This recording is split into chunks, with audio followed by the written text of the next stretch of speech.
Good morning, students. Today is our last day of origami before the holidays, and we are going to make this beautiful origami dove, which is a symbol of peace for so many people. You will need a square sheet of paper, and the diagram is posted for you on It's Learning. But it always gets me a little tricked up on the wings, so we will start together. I am using a square of paper that is kind of decorative because I've run out of pretty white paper.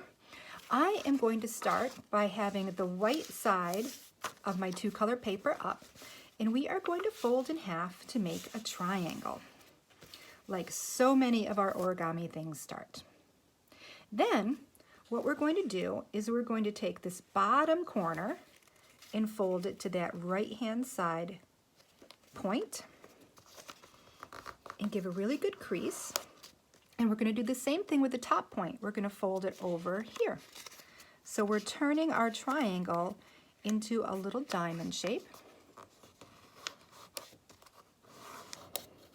like this. So you can see we have this opening. What we want to do once we have this little diamond with the opening is we're going to fold it in half this way. And essentially what's going to happen are these are going to turn into the wings. This part will turn into the tail, and this part will turn into the bird's face. But we have to do a little bit of manipulating. So give it a good crease there. It's pretty thick.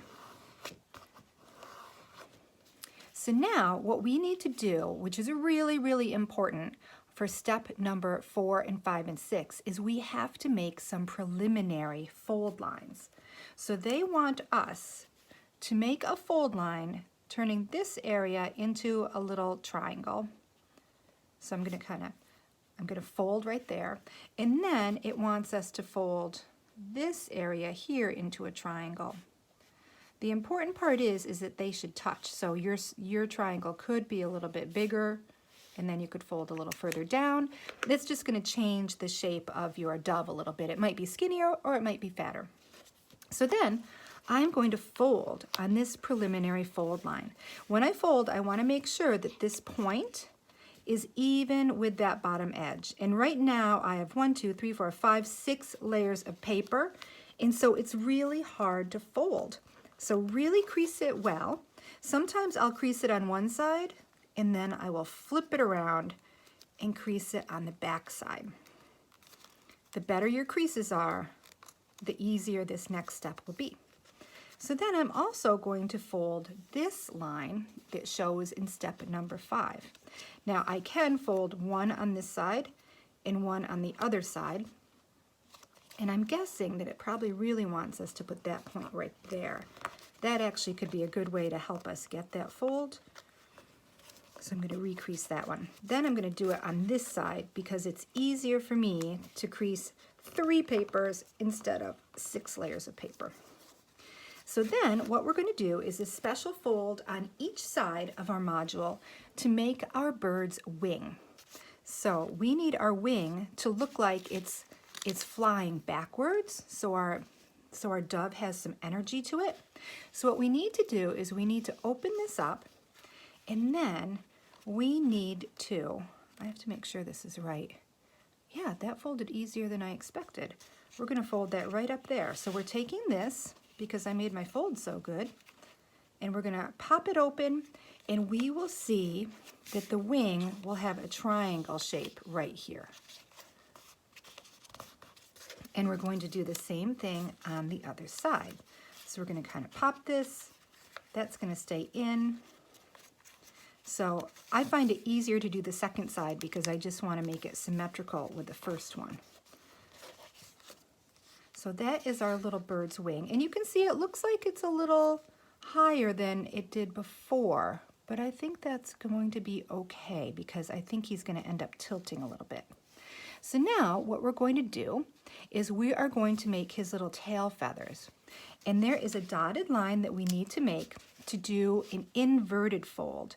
And so that dotted line is about right in here.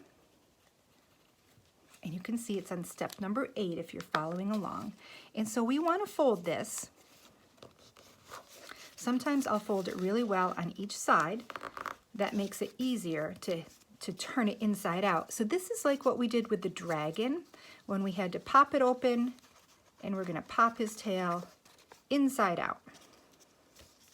And there's his little tail. So let me show you that again. We had that fold line, so we want to make this side of the fold a valley fold, but we also want to make this side over here a valley fold. And what's going to happen is this little piece of the tail that right now is a mountain fold, when we turn those into valley folds, that becomes a valley fold too. So it all turns inside out, and that makes our tail. And now what we're going to do is we're going to do the same thing with the little face. So we are going to make a little fold line. It shows in picture number 9. There's like a little fold line right there. And you can make it bigger or smaller. The size you do it is going to dictate how large your beak is. So I'm going to fold it this way. And I'm going to make sure this line is even right there. And I'm also going to fold it the other way because there's a lot of layers there. And then I sometimes kind of open it to pop it down. And then I close it. Now, my beak didn't show up very well. See that? So what I'm going to do is I'm just going to pull it forward a little bit like that. And now you can see the little beak. And so what you can do, what's really beautiful to do is poke it with something like a little needle, and you can thread it, and then you can hang your beautiful dove. And it's nice to put a little eye on him if you want to, on each side. And this makes a lovely dove. I think they're beautiful. I think I'm gonna make a whole bunch and hang them from my window. Maybe in the classroom, kids, when you come back in January, I'll have a whole bunch of doves.